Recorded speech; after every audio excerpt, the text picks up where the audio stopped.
চেহারা দেখে বোঝা যায় না আসলে আপনি শিক্ষিত নাকি মূর্খ। আপনি যে শিক্ষিত এটা হয়তো আপনি নিজে জানেন, অপর মানুষগুলি না।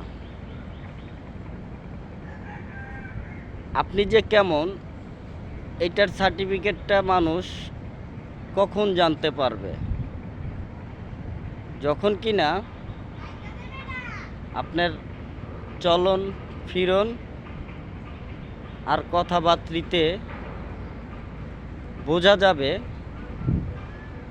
যে আপনি আসলে কোন পরিবারের সুশিক্ষায় শিক্ষিত। এটাই মানুষে বুঝবে অপরে।